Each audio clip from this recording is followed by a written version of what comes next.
Bonjour à tous. Aujourd'hui, nous allons voir comment utiliser un outil bien utile en chimie, le tableau d'avancement. Dans cette première partie, nous allons détailler la notion de réactif limitant.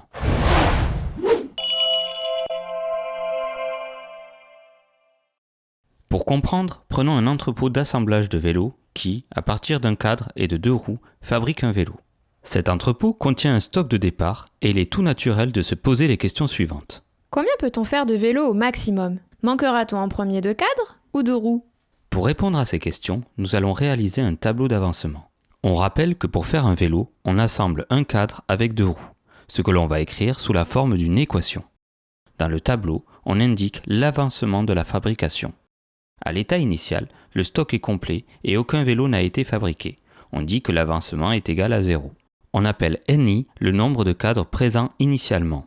On fait de même pour le nombre de roues et de vélos présents initialement dans l'entrepôt.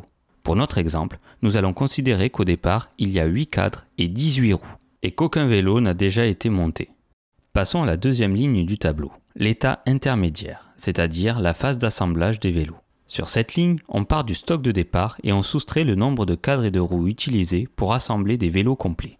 Si on fait un assemblage, cela se traduit par Ni cadres moins 1, Ni roues moins 2 fois 1, car on a besoin de 2 roues pour construire un vélo. Et on termine par Ni vélos plus 1. Pour illustrer avec des valeurs, faisons le calcul avec le stock de départ annoncé. Il restera donc à cet instant 7 cadres et 16 roues pour un vélo assemblé. Si on fait 2 assemblages, on a alors Ni cadres moins 2, Ni roues moins 2 fois 2 et Ni vélos plus 2. En remplaçant par les valeurs à cet instant, il reste alors 6 cadres, 14 roues et 2 vélos sont assemblés. Vous avez certainement compris la logique. Pour un nombre x d'assemblage, on obtient alors Ni cadres moins x, Ni roues moins 2x et Ni vélos plus x. Vous comprenez bien que pour des questions de rapidité, nous allons garder seulement cette ligne générale dans l'état intermédiaire. Passons à la dernière ligne, l'état final, qui correspond au nombre maximum d'assemblages que l'on peut réaliser. C'est cette dernière ligne qui va donner les réponses aux questions du début de la vidéo.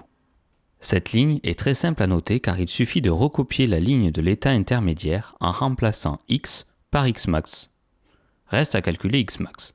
Cela revient à chercher l'élément limitant la fabrication, c'est-à-dire celui qui viendra à manquer en premier. On cherche donc pour quel avancement de la fabrication le stock de cadres ou de roues sera égal à 0 en premier. On envisage les deux cas. Si l'élément limitant est le cadre, alors la quantité de cadres à l'état final est égale à 0 cadre. On résout l'équation, ce qui donne un avancement maximal xmax égal à Ni cadres, donc égal à 8. Autre cas, si l'élément limitant est la quantité de roues disponibles, alors à l'état final, il n'y aura plus de roues. On résout la deuxième équation, ce qui donne cette fois-ci un avancement maximal xmax égal à Ni roues divisé par 2, soit égal à 18 divisé par 2, donc 9. L'élément limitant est donc forcément le cadre, car il nous limite à un avancement maximal de 8. Vous l'aurez compris, on retient toujours l'avancement maximal le plus petit. Si on fait le bilan à l'état final, ce sont les cadres qui limitent la fabrication de vélos puisqu'il n'en reste plus, alors qu'il reste 2 roues et que 8 vélos ont été fabriqués. Pour voir si vous avez bien compris, prenons un cas concret en chimie avec comme exemple une réaction de précipitation. On fait réagir les ions cuivre 2 avec les ions hydroxyde afin de former un précipité bleu d'hydroxyde de cuivre. On écrit l'équation de la réaction dans la première ligne du tableau. L'avancement de la réaction sera réalisé en mol car il est impossible de compter le nombre exact d'ions cuivre qui vont réagir. Reprenons à l'état initial. L'avancement de la réaction est nul car les réactifs ne sont pas encore entrés en contact. Dans le tube à essai, la quantité de matière initiale en ion cuivre 2 est de 9 fois 10 exposant moins 4 mol, que l'on va noter NiCu2+. On ajoutera ensuite progressivement une quantité initiale en ion hydroxyde de 1 fois 10 exposant moins 3 mol, noté NiHO- par la suite. Afin d'éviter de surcharger le tableau d'avancement, nous allons principalement utiliser l'écriture littérale, c'est-à-dire avec les lettres, excepté pour le produit de la réaction à l'état initial, puisqu'il ne s'est pas encore formé. Donc, NiCuOH2 égale 0. Passons à l'état intermédiaire avec un avancement noté x. Comme vu précédemment avec l'exemple du vélo, on part de la quantité initiale et pour les réactifs, on soustrait l'avancement sans oublier les nombres stoichiométriques. Pour les produits, il ne faut pas soustraire mais ajouter l'avancement avec son éventuel nombre stoichiométrique. Dans notre exemple, cela donne x étant donné que la quantité initiale de produit était égale à 0.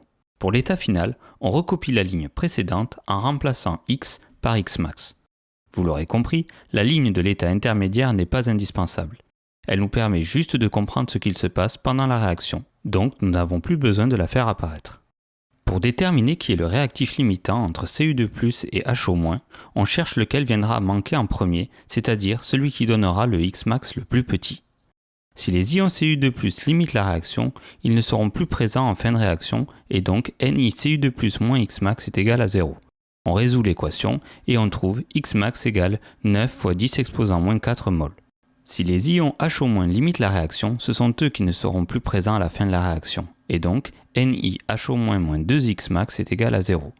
On résout l'équation et on trouve 5 fois 10 exposant moins 4 mol. Le Xmax le plus petit est 5 fois 10 exposant moins 4 mol, correspondant à HO- comme réactif limitant. En remplaçant dans le tableau avec la valeur de Xmax déterminée, on obtient les quantités de matière des réactifs en excès et des produits formés. Petite remarque. Si la réaction n'est pas totale, on dit qu'elle est équilibrée. On ne parle plus d'avancement maximal, mais d'avancement final. On remplace alors Xmax par X final. Dans ce cas, il n'y a plus de réactif limitant. On peut donc facilement comprendre que l'avancement final sera limité par rapport à l'avancement maximal, et cela se traduit par le fait que X final sera plus petit que Xmax. Voilà, la première vidéo de cette série touche à sa fin. Dans la prochaine, nous parlerons de mélange stoichiométrique.